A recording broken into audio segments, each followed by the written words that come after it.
Anna Glowinski in the afternoon on TRE. Right now, we're talking about marketing wins. We're just in a really fast-moving era, to be honest. It's a digital world. It's a world of AI. How do you keep up? You get all of these marketing tips as you go along. Perhaps you went to university to study it a few years ago and it already seems out of date. Well, I've got some experts here to talk to us about that right now. Elliott King and Aleksandra King are the authors of Marketing Wins, a blueprint for success in the digital age. Hello, you two. Welcome. Lovely to have you here.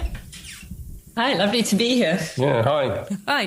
So, marketing wins. How do people even begin to start standing out from the crowd? Because we are just surrounded by marketing 24/7. You open your phones, you drive down the streets, marketing, marketing, marketing. Yeah, I mean, it's about standing out from the crowd, but it's standing out from the crowd in the right way. So if we're talking about a business or an organization of any type that wants to, part of its function is going to be getting messages out to its existing audiences and potential audiences. And so marketing is really just simply about creating the right message that underpins the values or the product or the service that you provide in the right way. So I want to say it's about being honest and truthful, and then saying that to the types of people that you think is going to be interested. So I would say it's an obligation on any business or organization to understand marketing and ideally be very good at it. So, even if you're a fantastic welder, builder, lawyer, whatever, how good do you have to be at marketing? Is that going to be because it's also the first thing to go when there's, a bit of a financial stretch, financial push. So how important is the marketing? Yeah, well, if you strip it all back and think about what marketing actually is, it's taking your product or service to market. So how do you do that? How do you take it to market in the way that really highlights what that product or service is in the best possible way, so that the person that's buying it, that's going to consume it, really understands what that thing is that you're offering? So how do you package it? How do you put the messaging around it? How do you make it look, feel, sound in a way that's going to allow someone to buy that because that is what they need? Absolutely. Did you have anything to add there, Elliott? I just saw you. Yeah, no, I think it's important to add, particularly if you're talking about super small businesses or even one man or woman businesses, right? Like the builder or the plumber. The thing about marketing is whether we're paying for marketing or advertising or Google Ads, whether we're doing that stuff or whether we're just being ourselves and just being our wonderful everyday brilliant selves, because we've, if we're a builder or a welder, we've got very specific skills. We've also got a personality, and the way that we communicate with our customers. This is all marketing. So marketing's kind of implicit in doing your job. So you're right. The extra funded type of marketing like advertising and all of those other things. And we do talk a lot about that in the book, but I think it's really important to say that every individual or large company or anything in between providing a product or service, there's a brand there, and that's just coming out through the way that you deliver that product or service. It's not necessarily what we would think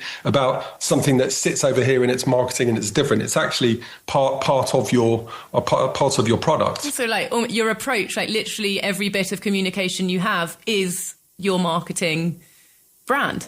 Mm-hmm. Yeah, absolutely. Right. And it's those customer touch points are so important, right? It's why reviews in today's world and word of mouth. Both of us are marketing experts and we talk a lot about digital marketing, but we both believe that word of mouth is the single best marketing tactic the world has ever known. Yeah. And it always will be. It's just all of these other marketing tactics, digital and otherwise, are building on that word of mouth and that good name and that brand that hopefully we will have. So that word of mouth concept is something that you can't really control, though, or is it?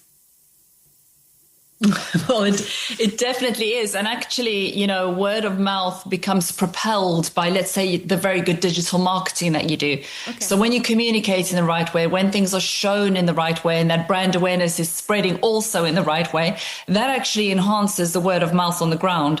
So really what Elliott's talking about, all those touch points, all those little things, even how a business responds to an email, when they respond to it, in what tone they respond. Every single thing has then a ripple effect across that market, and it affects word of mouth, definitely. And we do very much have control over word of mouth. Wow. But it's not, I suppose I was going to say it's not something you can pay. How do you strategize that? Well, I guess is my question. I'll give you one example. Love it. And so if you're a builder or welder, let's continue that that service. If you've done a good job and you know you've done a good job, and the customer says, "Thank you, you've done a great job," then ask for that review. Because if you ask for that Google review, you're taking that good word of mouth and you're just making it more powerful. Because if you didn't ask for the Google review, that individual's still going to talk positively about you to their friends and neighbors. And they'll do that anyway. Even if you do ask for the review, they'll still talk with their friends and neighbors. It's not like they won't do that. But if you ask for the review, you're taking that bit of positive feedback, and you're in a small way, you're putting it out into the world so that other people can hear about the good service that you can provide. I love it. So it's like amplifying that voice. The voice is there, that word of mouth is there. How can you make it sound louder, go further? So you talk about these classic 4 Ps. So what are they? Or should the question be, what were they? Are they still relevant in 2026? Yeah, so product, price, place, and promotion is the sort of the classic underpinning of marketing for a really, really long time. But for quite a long time now, I mean, there's the first chapter in the book, I think, is what you're referring to, where we talk about the history of marketing. For quite a long time now, even, I would say a couple of decades, people have been talking about the 4 Cs and then other sorts of frameworks. But rather than worrying too much about acronyms, I think the key thing is that the digital age has put rocket boosters under the sorts of customer feedback that's available. If you sort of think about, certainly the pre-internet times, the channels were all pretty one way. TV channels, you didn't have there was no sort of there wasn't much choice anyway, and you certainly weren't able to go back and watch a TV program or a film on demand. There was no on-demand service. You just had to watch what was on the TV. It's obviously the same with radio and the same with newspapers. So there was kind of limited feedback that marketers could get. Now that's, even aside from the internet, that was changing for a long time and still is.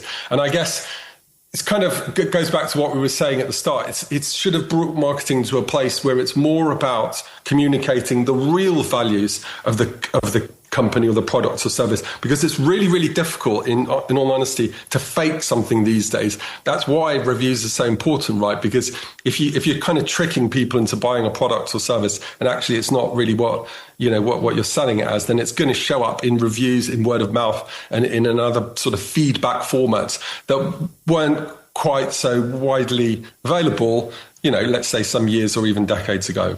And so you're talking about this feedback or stopping things. Things aren't just this one-way advertising, a company talking at you. Is this where the word, and it's a bit of a buzzword, engagement comes into things in the digital age? Can you talk us through that? Yeah, absolutely. And I think that there's a lot of ways and means to do that. But I suppose one area that's definitely worth talking about is social media, right? So you can use Facebook or Instagram or TikTok or LinkedIn. If it's a B2B business, you can use these tools for advertising. And the way that advertisers and marketers use them is that they don't have to know the person. They can just describe the person. They can say, it's someone who's interested in property and they're between the age of 30 and 50 and they have, this kind of disposable income. That's a description that you can give to these social media companies, and they allow you to advertise to people. And that's great. But if you think about the brands and companies that do really well on social media, yes, they do that type of advertising, but they also have a really good organic strategy where they're talking about what they're doing inside the business as opposed to just advertising the products and services. And they're creating a communication and a touch point with interested existing and potential customers. I think if we go back to the builder, the welder, if when they're speaking about their business and their heart goes into it and they're showing about how much they care about something or how much effort goes into making this particular thing or, what they particularly pay attention to so that, the tiles are perfect or the grout is right. When that comes across really well on socials, on their website, whatever means that they're advertising on, people buy into that versus being sold at. It's the more natural caring about your product or service and the work, the effort that goes into it that you want to show on these channels. And if you think about it, then when word of mouth comes along and someone then goes and looks at that page or looks at those socials, let's say they how to do something or explain a videos, that builder or welder then just has instantly more credibility online. So they will be the go-to. Yeah. And talking about social media, obviously it's been around for a pretty long time now. It's not new, but I still feel there's a lot of small businesses who see it as a very daunting, intimidating thing to do. I must be on social media. I know that that's the important thing. I know that that's the place to be right now, but they don't have a clue how to get their product out there, get themselves known out there. What would be the first place to start, you'd say to people in that boat? Yeah, I think what you're saying is absolutely right. And we certainly hear this all the time from small businesses, especially, right? Because, you're very time poor and there's lots to do. And the last thing you want to do is give yourself another job. So what we would suggest is that you start with what you're already doing. So probably most people have some sort of personal presence on Facebook and Instagram and potentially some of the other channels. And if you look at what you're doing at the moment, and this is an interesting one because there's no right or wrong answer here about how much business do you put on your personal account and vice versa. I would say, in my humble opinion, there's a lot of value for the one-man band or the one-woman band types of businesses to have some crossover. And if you're that way inclined, then why not start talking about your business in a very kind of natural way?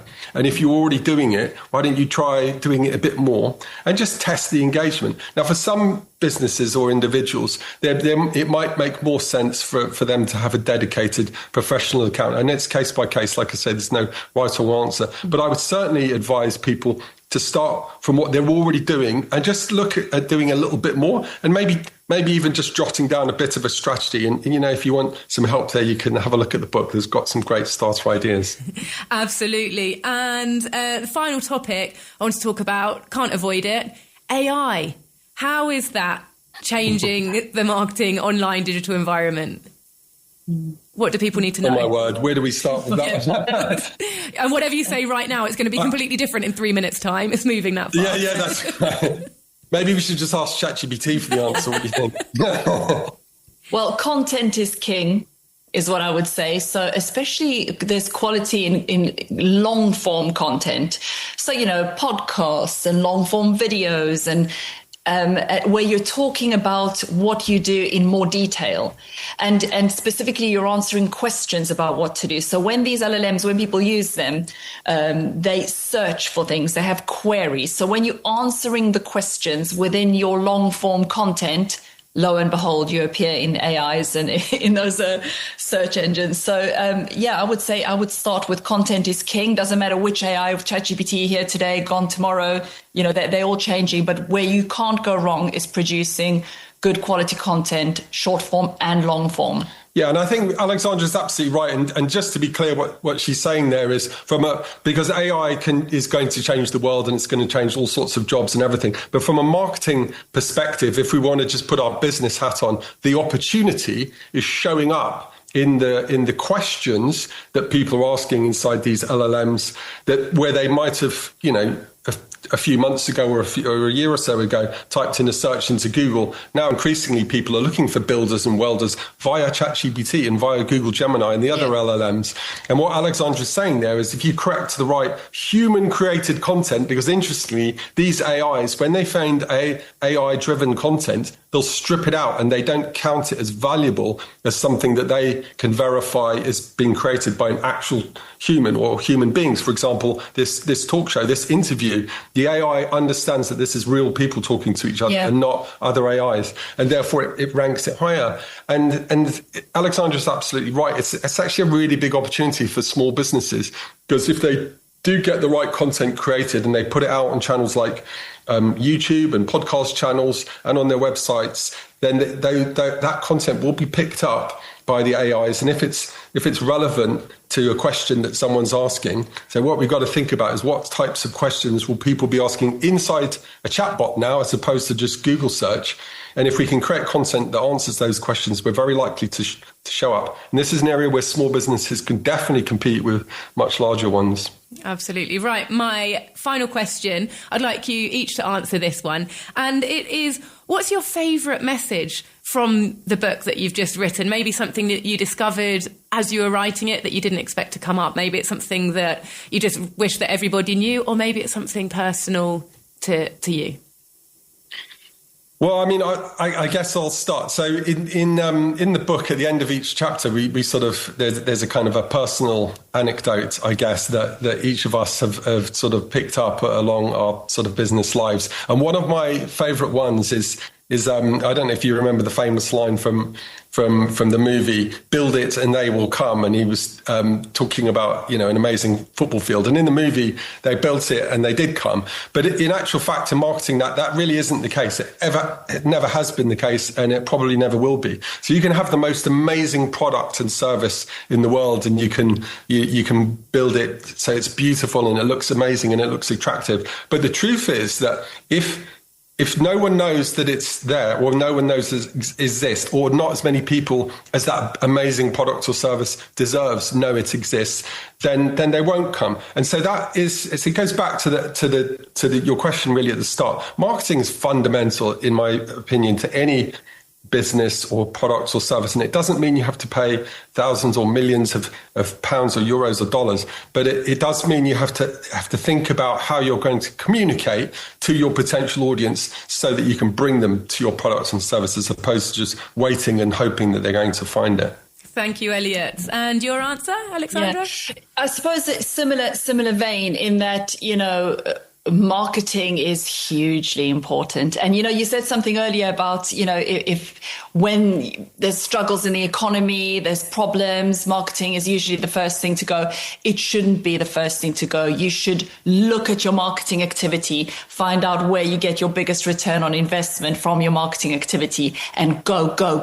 Because when the economy is going down, when things are happening, you need the money, don't you? You need to take your product to market and you need to sell it. So that's the last thing you should be doing, because then you're going backwards. So the book is called Marketing Wins, because yes, you with marketing done very well, you will win. Well, strong message there, especially in the world that does feel quite volatile at the moment. So hopefully people listening to this will actually have some food for thought there. So thanks for giving that as a takeaway. And of course, if you'd like to delve into that further, you really want to pick up some top tips, or you can get your hands on the book. It's called Marketing Wins, a blueprint for success in the digital age. And it's by Elliott King and Aleksandra King, who we've had the pleasure of speaking with this afternoon. Thank you so much for joining us. Goodbye. Thanks for having us. Thank you.